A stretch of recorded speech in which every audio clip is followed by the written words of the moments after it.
collective. We're in solidarity together with each other within the choir.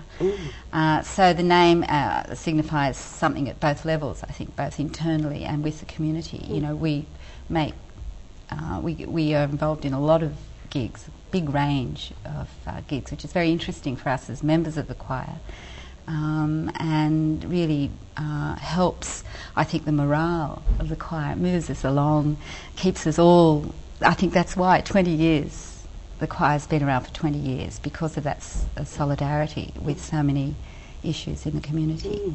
And why is solidarity essential to or integral to the plight of struggle and resistance? Because if we're left on our own, we're well screwed, aren't we? We need each other. Connectedness is so important. And singing is kind of a model of connectedness, I think. We all coordinate our voices in one cause when we go to a gig, and I guess it's a sort of a model. We're also very inclusive. We've never had an audition, and anybody who wants to can join, no matter what their voice is like. Now, admittedly, and it does make that interesting at times, but our policy of inclusion is also a model for our politics as well as our music, and I think it says that music and politics are not the preserve of an elite, but the voice of community is worth hearing. Which is why we have so many songs in different languages, and, you know, focused on different issues, international, national, local. Great, community. well, that brings us nicely to the repertoire then. Just tell us some of the songs that you sing about. One that I love is Bread and Roses, the song that grew out of James Oppenheim, wrote it, didn't he? The lyrics in 1912. And it grew out of a strike from textile workers where women and immigrants took a lead role for the first time, in a way, in a strike in Massachusetts, in America. So, you know, there's that sort of sing a very, very beautiful, very simple song, and then we sing songs for East Timor, a lovely song, Nicaraguita.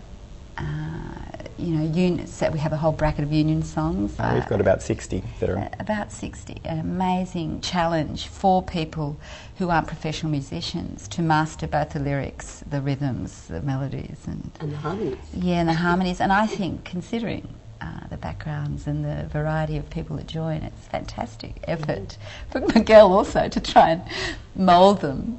I'm glad you mentioned Bread and Roses, because that strike, the women were asking for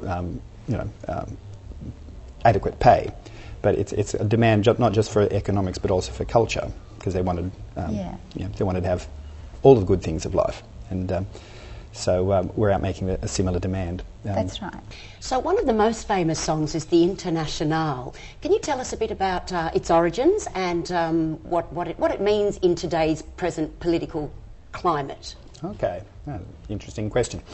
Where it started is an easier one to answer. A French coal miner trade unionist in the 1870s wrote the poem, the lyrics. Eugène Potier was his name, and he wrote lots of really strong lyrics about people getting together and making common cause against the capitalist class.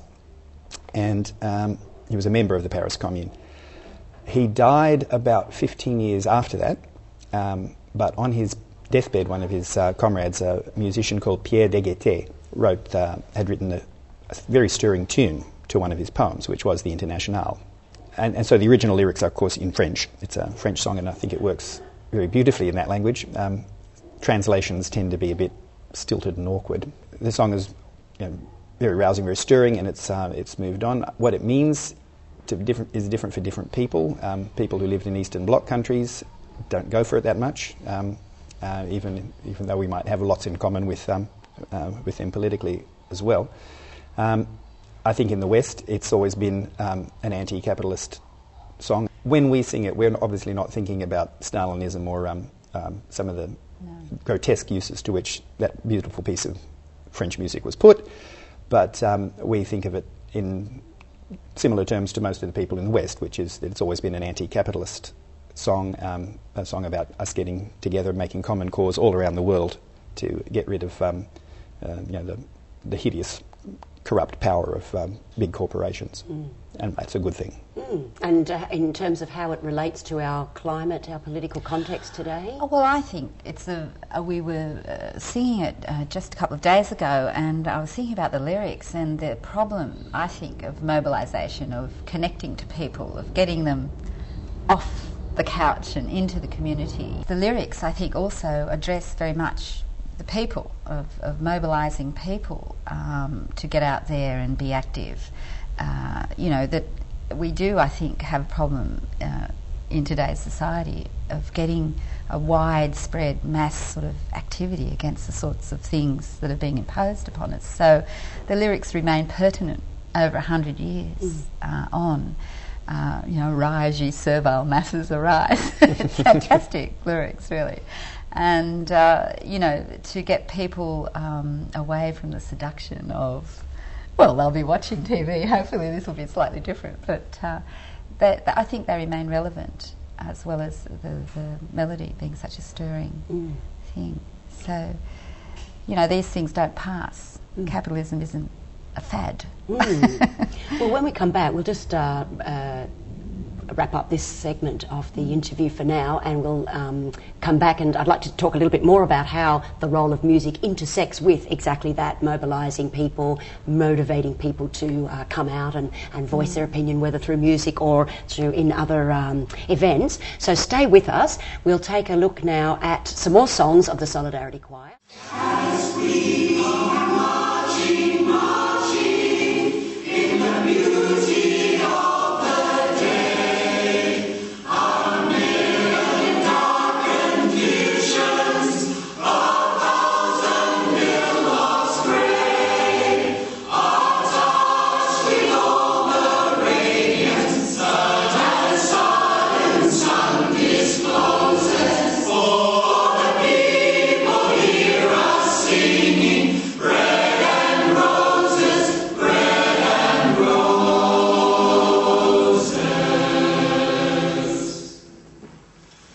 As we come marching, marching, we battle to call men, for they are in the struggle, and together we shall win. Our life shall not be threatened, from birth until life closes. On soul as well as bodies, give us bread, but give us roses.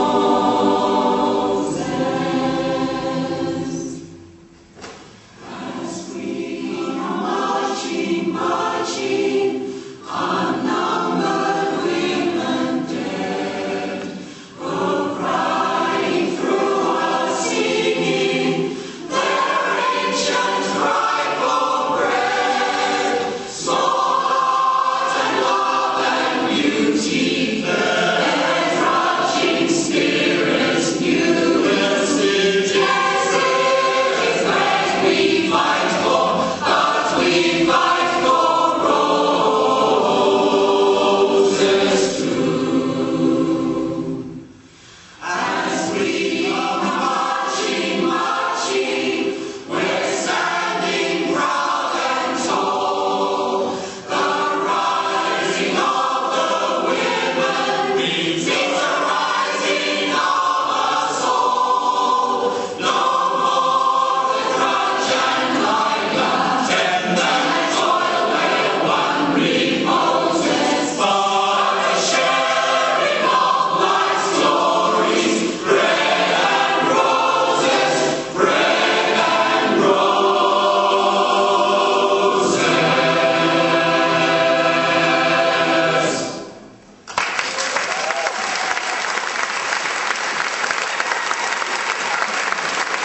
Welcome back to the studio. We're discussing Solidarity Choir with Miguel Heatwell and Anne Coleman. Welcome back to you both. Miguel, what should the role of the song or music or any other art form for that matter be in, given our social situation and political situation at the moment, in terms of awakening people?